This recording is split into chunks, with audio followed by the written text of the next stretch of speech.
Programa de opinión de producción nacional independiente, con elementos de lenguaje, salud, sexo y violencia, apto para todo público.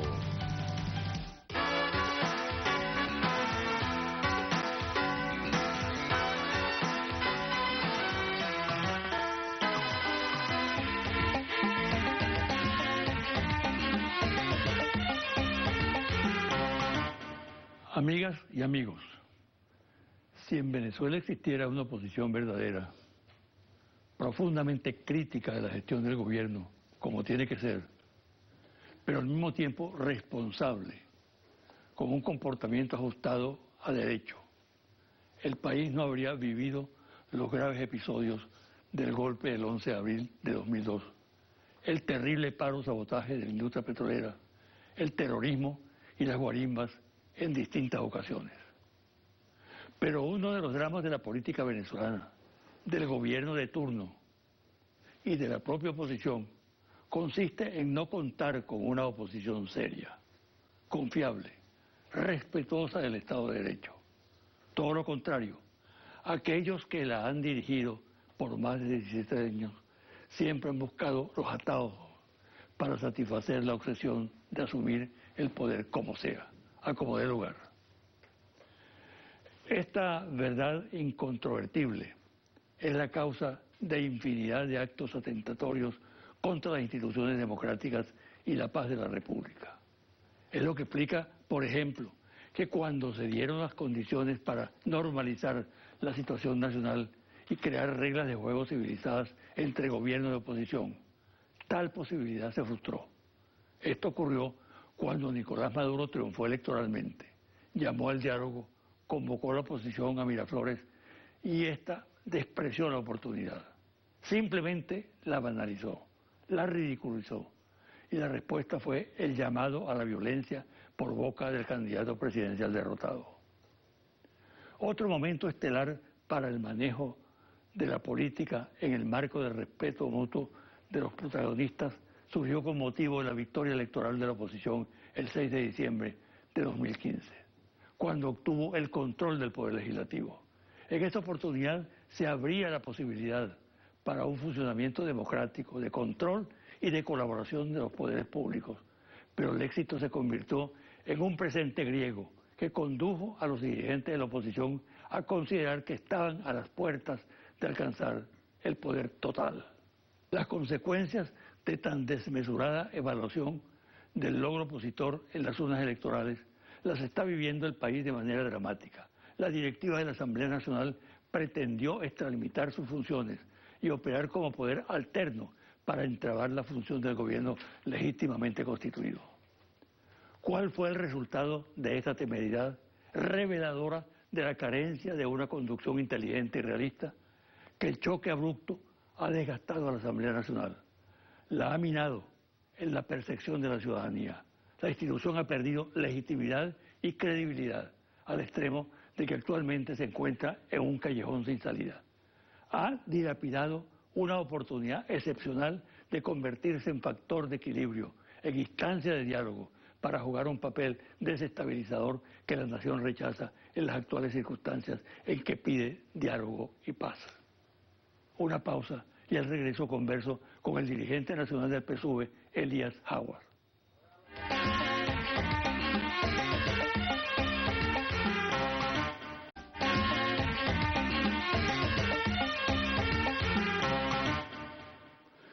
Mi invitado de hoy, Elías Howard Milano, dirigente nacional del Partido Socialista Unido de Venezuela. Bienvenido, Elías. Gracias, José Vicente. Siempre un privilegio estar contigo. Mira, te voy a hacer unas preguntas, comenzando la entrevista, que obviamente van a expresar una posición tuya. Pero tengo curiosidad por hacértela, ¿no? Por ejemplo, ¿cómo percibes tú en este momento al chavismo? ¿Y cómo percibes a la oposición? José Vicente, el chavismo ha demostrado ser una fuerza orgánica. Y la organización de una fuerza política proviene de su conciencia. con lo cual demuestra que el chavismo formó, y específicamente el comandante Hugo Chávez formó a una generación de venezolanos que se cuenta por millones, con una conciencia, es decir, con una suma de conocimiento suficiente para comprender la difícil coyuntura que atravesamos y defender lo estratégico frente a la coyuntura, ¿no? Yo creo que eso es invalorable, ¿no?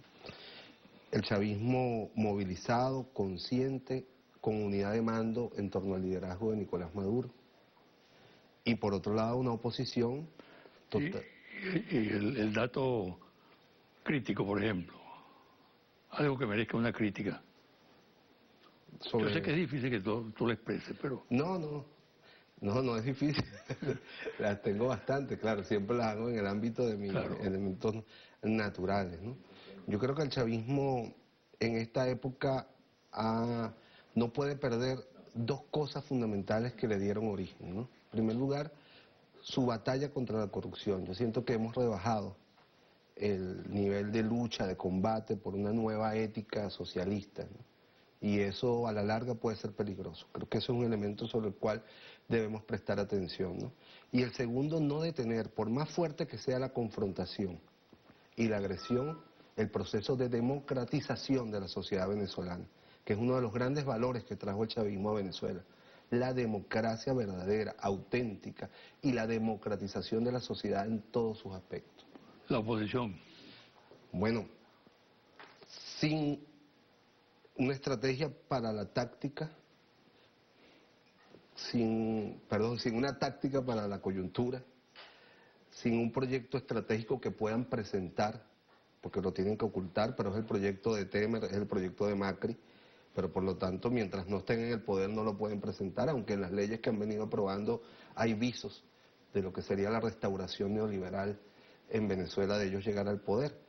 Pero lo más grave de la oposición es su fragmentación, la disputa mezquina que hay entre cada uno de los principales dirigentes por asumir el liderazgo y con ello la posibilidad de una candidatura presidencial, lo cual se traduce en una fuerza que, teniendo condiciones objetivas frente a un malestar real de la población, no es capaz de traducirlo en una fuerza orgánica de movilización consciente como lo es el chavismo, porque no tienen un liderazgo con autoridad ética, moral, y que el pueblo lo vea desprendido de intereses personales, y por lo tanto no los acompaña en las calles ni en las movilizaciones que han hecho.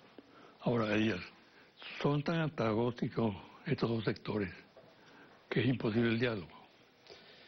Somos antagónicos, son dos modelos totalmente antagónicos. El modelo del chavismo, del socialismo bolivariano del siglo XXI, es un modelo de la independencia, la igualdad, la inclusión social y política de todos los sectores. El modelo que ellos defienden es el modelo neocolonial, el modelo de la subordinación al gobierno de los Estados Unidos, es el modelo de la desigualdad, de la exclusión, del racismo, del odio social, ¿no? No son antagónicos, pero sí podemos dialogar.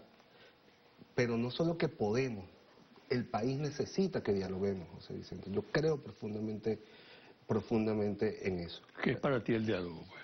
¿Cómo lo defines? En primer lugar, Desde esa posición que tú explicas.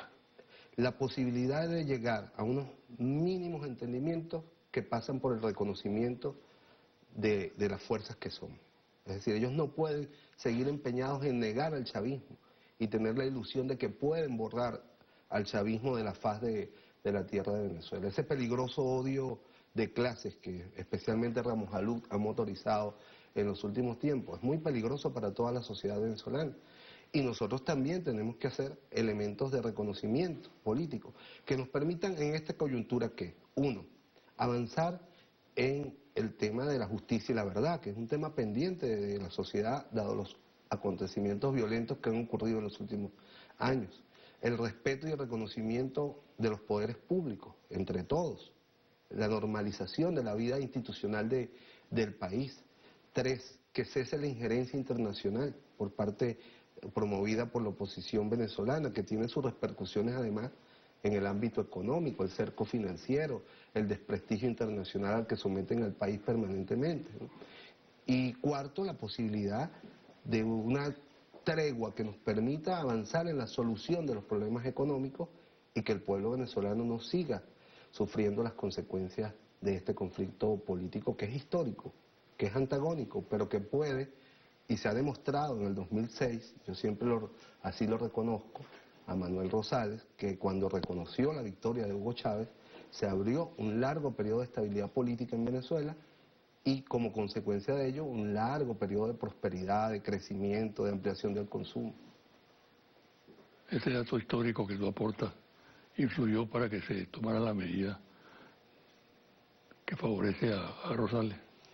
No, no lo sé, pero yo en lo personal siempre he reconocido que el único dirigente que ha tenido la valentía de reconocer el triunfo electoral y al reconocer el triunfo electoral, reconocer que esta corriente popular de campesinos, de indígenas, de trabajadores, de estudiantes, de militares patriotas, que es el chavismo, existe, es una fuerza que tenía un liderazgo indiscutible, que era el comandante Chávez, fue el señor Manuel Rosales.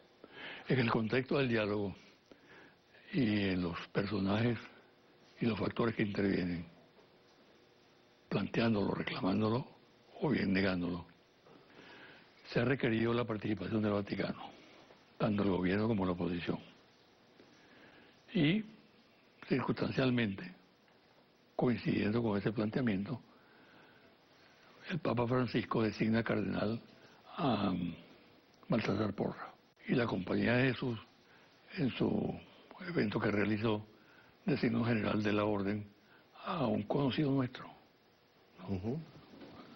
El sacerdote Sosa, Arturo Sosa. ¿Qué impresión te producen esas designaciones? ¿Y cómo las percibes tú? Mira, yo en primera instancia, y en esto por supuesto no comprometo al gobierno, no soy miembro del Ejecutivo Nacional, ¿no? Yo creo que hay un reposicionamiento de factores internacionales, entre los cuales el Vaticano, mucho más allá de la espiritualidad y la religiosidad que representa el Estado Vaticano, también es un actor político fundamental de la geopolítica internacional, ¿no? Y yo creo que forma parte... No tiene divisiones como decía Stalin, ¿no? Stalin, sí, pero tienen gente, tienen influencia, ¿no? En el mundo. Y ellos creo que forman parte de una estrategia de presionar situaciones internas en Venezuela que, desde mi punto de vista, no son propias y no son pertinentes al papel que debería jugar el Vaticano en función de convertirse de verdad en un acompañante del diálogo necesario entre los venezolanos y venezolanas para desarrollar la mesa de diálogo que está pendiente y que los venezolanos y venezolanas seamos los que encontremos el espacio del reconocimiento de la coexistencia política. Y esto lo digo no porque niegue el derecho que tiene el Vaticano a designar a quien quiera en el marco de los acuerdos internacionales que regulan la materia. Lo digo porque específicamente el cardenal Porras, el ahora cardenal Porras, sabemos su abierta posición de beligerancia histórica contra la revolución bolivariana en el plano ideológico, en el plano político y en el propio plano de la confrontación directa contra el proyecto de la revolución bolivariana. En el caso de Arturo. Arturo es un intelectual respetable, ¿no? Por supuesto que todos hemos leído a Arturo Sosa. Creo que dio unas declaraciones iniciales que, si bien son críticas como ha sido su línea, pueden llevarnos a una reflexión. Y es la responsabilidad que tenemos tanto los dirigentes de la oposición como de la revolución bolivariana de llevar al país a un proyecto nacional, inclusivo, ¿no? Que definitivamente nos logre trascender todas estas rémoras históricas que han causado los problemas políticos, sociales, de pobreza, de exclusión que hemos sufrido los venezolanos y venezolanas. Hagamos una pausa, Elías. Y al regreso quiero que abordemos el tema candente, que está en el tapete, como se dice, el revocatorio. De acuerdo, presidente.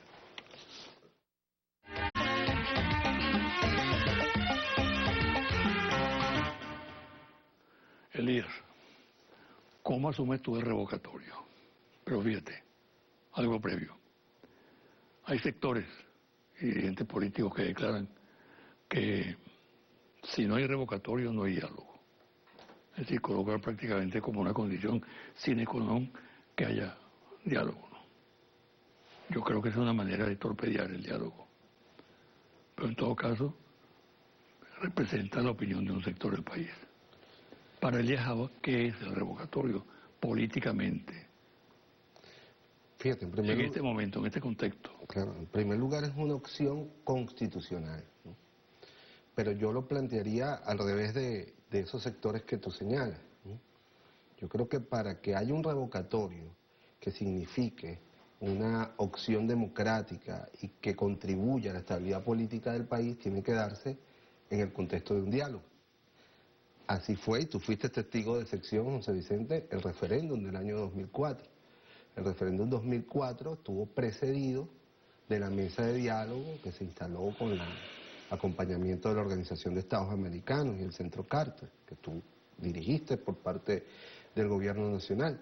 Y eso creó unas condiciones de estabilidad política, económica y social, de confiabilidad en el proceso, que llevó a que los resultados del 2004, a pesar de que Ramos Alup, en otro de sus desplantes ya acostumbrados, los desconoció, la sociedad asumió que había sido un proceso legítimo y que había sido un proceso cuyo resultado era incuestionable y contribuyó al inicio de un largo periodo de estabilidad política en Venezuela, ¿no?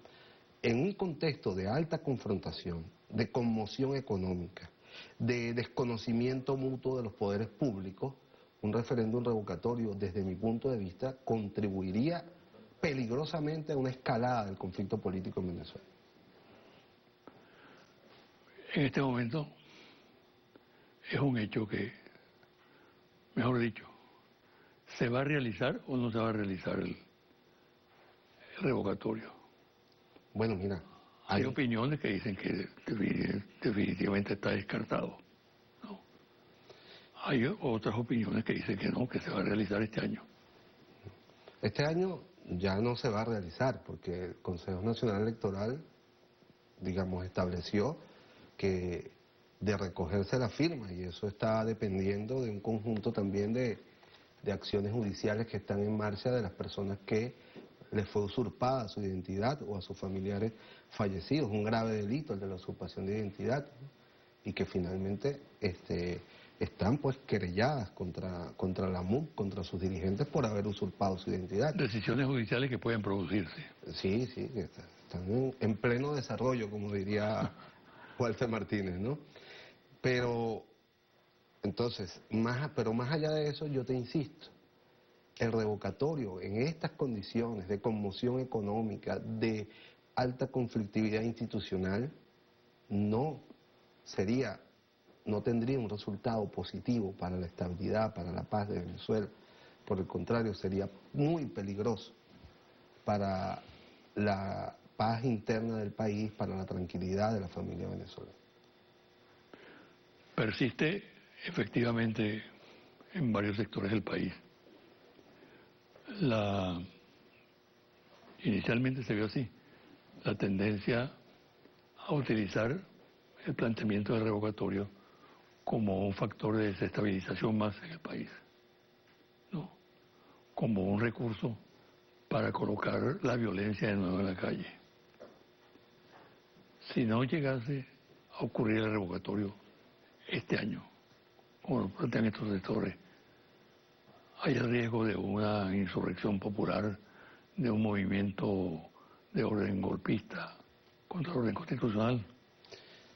José Vicente, mira, en primer lugar, yo creo que hay que decirlo con responsabilidad. El referéndum ha sido el empeño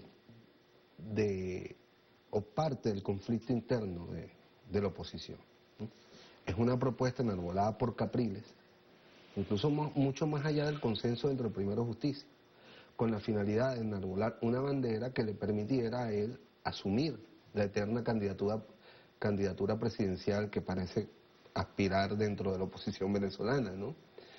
Por eso el referéndum no lo hicieron en el tiempo prudencial para que se diera este año, porque él tuvo que lidiar con las confrontaciones internas y fue hasta abril, marzo, que desechaba las otras posiciones por inconstitucionales, él logró imponer su tesis. Pero en esa tesis no lo acompaña la mayoría de la oposición venezolana. Y ahí respondo a tu pregunta. En primer lugar, no hay ánimo en la dirigencia, en la mayoría de la dirigencia opositora, para llevar a una ruptura total del juego político democrático porque el referéndum no se dé, dado que ha sido prácticamente una imposición caprichosa de Enrique Capriles al resto de la oposición, ¿no?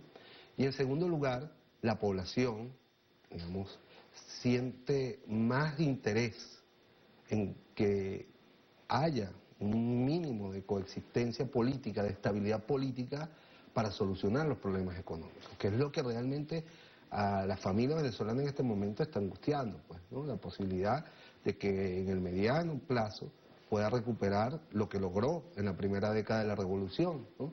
La recuperación del poder adquisitivo, la disponibilidad de los bienes y servicios necesarios para llevar una vida cotidiana gratificante, humanamente gratificante. Yo creo que ese es el interés fundamental y se ha demostrado en el fracaso de las movilizaciones que ha intentado hacer la oposición en las últimas semanas.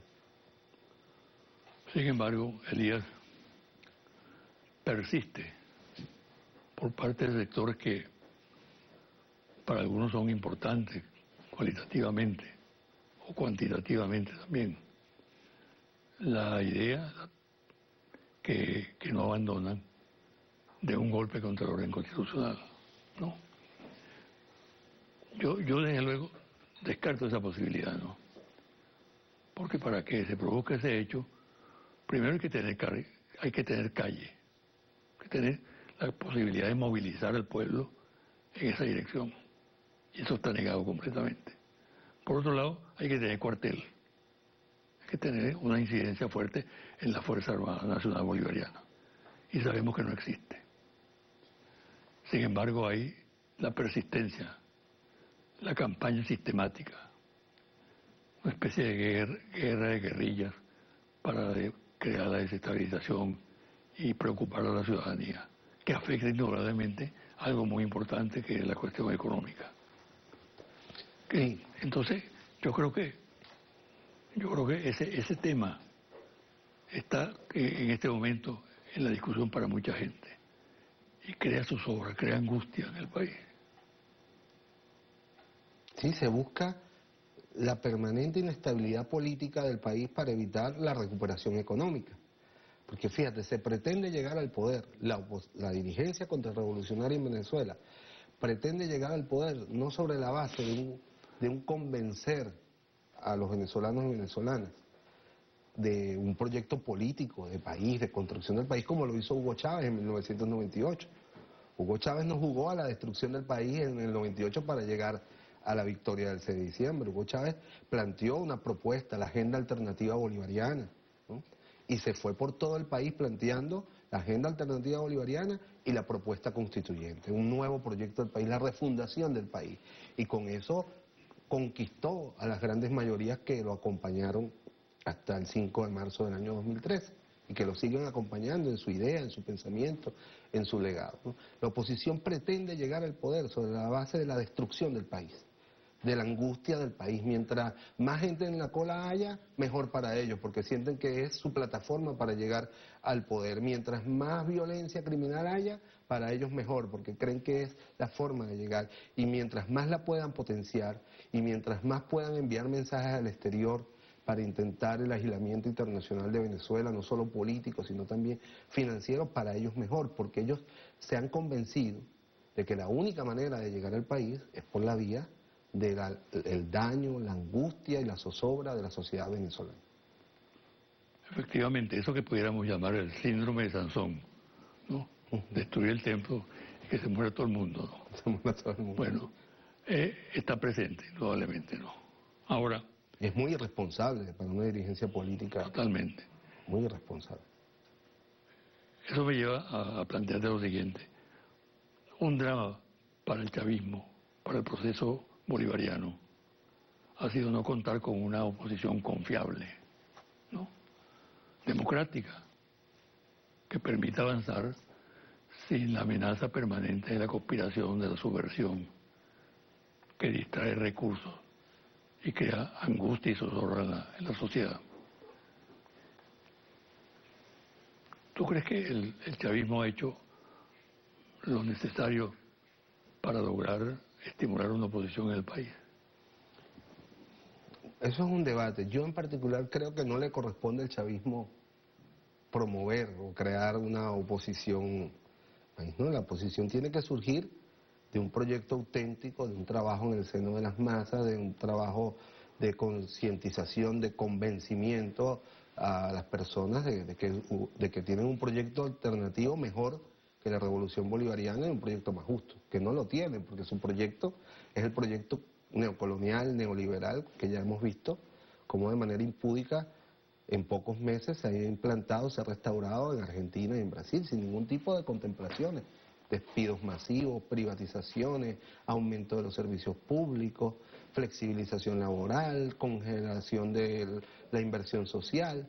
Ese es el proyecto de ellos, por eso no pueden convencer a las grandes mayorías, sino sobre la base de intentar instalar en la sociedad venezolana aquella vieja y perversa, porque forma parte de una ausencia de conciencia del llamado voto castigo.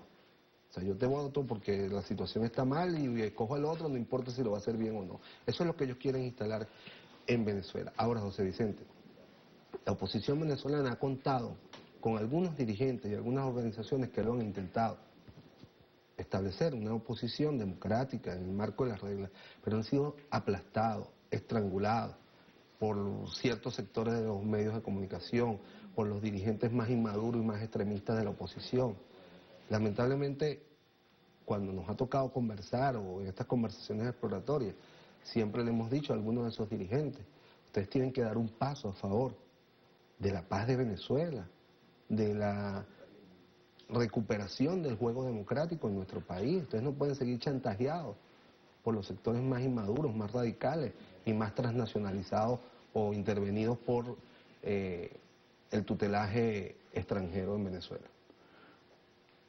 ¿Tú no crees que el chavismo ha debido hacer un esfuerzo, o debe hacer un esfuerzo, por trascender más allá del chavismo, por llegar a otros sectores de la sociedad, que no son ni escuálidos, ni fascistas, ni ultraderechistas, sino ciudadanos comunes y corrientes, que incluso en alguna oportunidad estuvieron con el chavismo, ¿no? Y que un porcentaje apreciable, de acuerdo con las encuestas, tendiendo puentes, facilitando que se expresen públicamente estos sectores. Totalmente de acuerdo, José Vicente. Yo lo he dicho. No todo el chavismo está dentro del PSV. El chavismo es más grande que el PSV. Y no todos los patriotas, no todos los bolivarianos, no todos los socialistas están dentro del chavismo, ¿no? Estuvieron. Y el presidente Chávez nos llamó a reunificar el chavismo, la reunificación de los patriotas. Y yo creo que hay que reconocer en el presidente Maduro ese espíritu cuando ha llamado al Congreso de la patria, ¿no? Unir a todo el que pueda ser unido en defensa de la patria, de la paz, de la democracia. Yo sí creo que eso hay que hacerlo y eso forma, para eso hay que romper con el sectarismo, ¿no? Con el vanguardismo, con la idea de que nosotros podemos imponerle a la sociedad nuestras ideas y no convencer. Decía el comandante Hugo Chávez en el golpe de Timón, se han cumplido ahora 4 años de esa memorable reflexión, que había que convencer, para construir una hegemonía democrática, socialista, había que convencer y no imponer. Yo creo que a veces hemos estado en medio de la confrontación, pudiendo llegar a la situación en que el ritmo del conflicto político nos lleva a olvidar los argumentos y actuar de manera administrativa para resolver conflictos que son de carácter político. Los conflictos de carácter político se resuelven con la batalla de ideas, con los argumentos, con los convencimientos y no con medidas administrativas y judiciales. Tú eres un hombre estudioso de la política, aparte que la practicas. ¿Qué perspectiva ves tú inmediata para el país? Mira, yo veo con preocupación la falta de responsabilidad de quienes llevan realmente el control de la dirección política en la oposición, ¿no? Y por un lado, veo un escenario de alta